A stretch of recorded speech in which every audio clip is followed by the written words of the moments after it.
Seattle is like scorching, like Mexico hot. It's scorching Mexico hot. It's off the charts. For those viewers or listeners that are not paying attention, it's crazy right now. I would describe it as multiple offer insanity pretty much across the board. Mm-hmm. All my listings, pretty much any good listing in the city is going with 3, 5, 10 offers on it the first week on the market. It's incredible. Yeah, it's that kind of market again. And so when you see these and you talk about a hot market, I mean, how much over maybe the list price they're going? Is that hot market just driving prices up? It is. Yeah, we're in a rapidly appreciating market right now. It's pretty common to see a house listed for, say, $400,000 and for it to sell for $450,000. Maybe 10, even 20% over the list price. There's some extreme examples, of course. Part of that could be the initial list price just being too low, but Everything's going. And so when you start looking at everything going, I know coming from the mortgage world, we see low interest rates that are starting to creep up, which has now, I think, added more insanity and more people trying to get in before rates hit 4 or something crazy like that. Yeah, it's a big part of it. The low interest rates, the lack of inventory are clearly driving this market. A year ago, the market turned, and not everybody realized it at the same time. But everybody jumped in at the same time. Once the bottom hit, they realized they missed the bottom and wanted to get out there. So yeah, it's interesting. It's been almost a year now, over a year now, from what we kind of diagnosed. In that, about February 15th last year, we saw all of a sudden a lot more action pick up. Well, now it seems that, this lack of inventory is because people don't want to sell their house. And as the supply-demand curve, tell me about kind of your thoughts on where we are there. Supply and demand, Ben, are currently way out of whack. We're down in terms of inventory levels about 40% in our area from a year ago. Mm-hmm. A year ago, we were down about 40% from the year prior. So this is historic low number of houses available, and tons of buyers. All the job market that's increasing. I bring up Amazon all the time because at last I heard they're hiring 110 people a week, and those people need places to go. Yeah, it's Amazon's a big force here in the local market. Clearly, the other companies, Microsoft, Google, I'm seeing a lot of people coming in. Yeah, sure.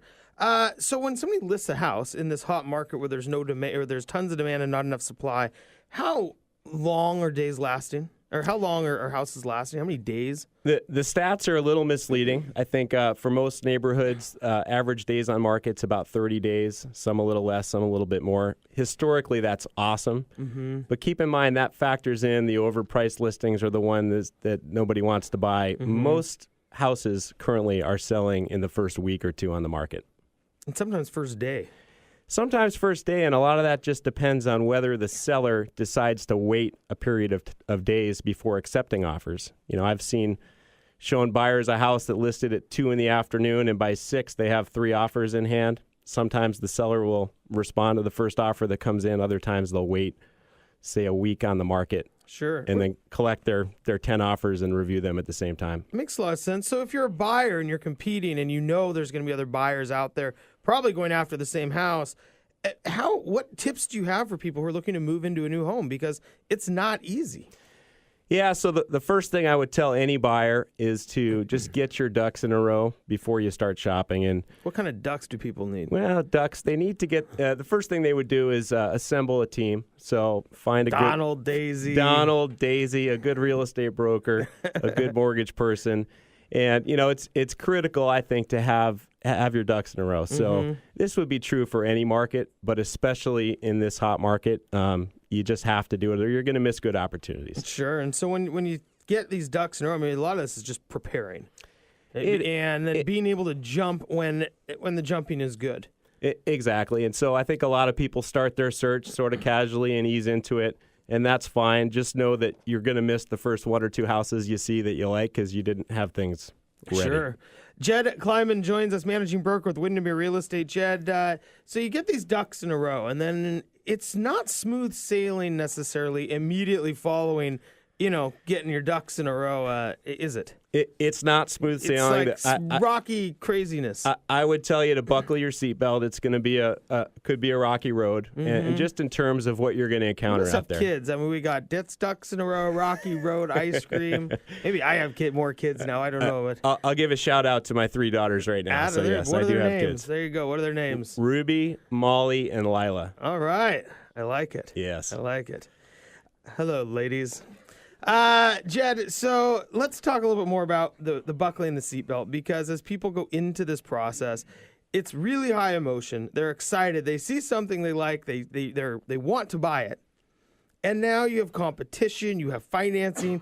And what we've seen is a lot of people now come back and go, well, we really want this one. And I know we're pre-approved of $400,000, but could we get $450,000? And it starts to feel like, and I think maybe when you say the rocky road, it's we're going to take 2 steps forward or 1 step back, or we're going to side shuffle a little bit. I mean, there's no smooth track or path. There's not, and a couple things to consider. I always tell people to keep a cool head. I mean, it's competitive, it's emotional, but you really have to stay within your means and know what your budget is. Not push it. I mean, I think we see what happens when people push their budget at Great Recession type, events. So, well, and the emotional decisions, I imagine, you talk about the cooler heads prevailing. It's hard, right? I mean, it's hard for people to do that. It is, yeah. It's you find a house you want, and it's natural. Where humans are competitive by nature, so you want to get in there and win the house. It's kind of like The Bachelor, right? Like you get 25 women competing over one. At the end, they don't even like the guy, but for that win, they're all about it. I have never compared real estate to The Bachelor, by the way, Jed. So when somebody's out buying a house, is there? I mean, a year and a half ago, it was, hey, let's go find the perfect house, and if we get it, great, and if we don't, we'll lowball the next guy. Not that way anymore. Talk about the flexibility that's needed. Yeah, it's a good point, Ben. In a slower market, you can be really selective. You can take your time and go look fishing for a deal. Well, those days are definitely over. It's clearly a seller's market. Buyers, I think, need to be as flexible as possible. They need to fish with the biggest net. So neighborhoods, house criteria, price points. I encourage people to take a broad look. Yeah, and oftentimes, I mean, that can mean you're not maybe in the neighborhood you want. It might not be the house you want. So there must be some things you absolutely need that you can't compromise on, and some you can't. Are there any? How do you help people discern what those are?